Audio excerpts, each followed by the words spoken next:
SM क्रिएटेशनमध्ये सगळ्यांचं स्वागत आहे. तर आपण रात्री ही मटकी गरम पाण्यामध्ये भिजू घातली होती.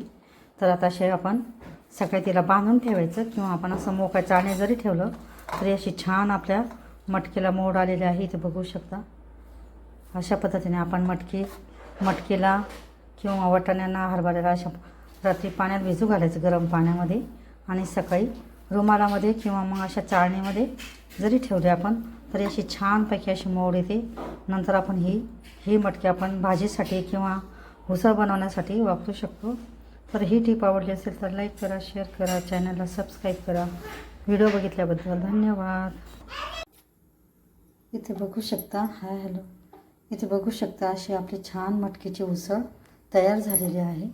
तर अशा पद्धतीची मटकीची उसळ तुम्ही पण नक्की करून बघा. व्हिडिओ आवडल्यास लाईक करा, शेअर करा, चॅनलला सबस्क्राईब करा. तर अशी छान उसळ आपली मटकीपासून तयार होते.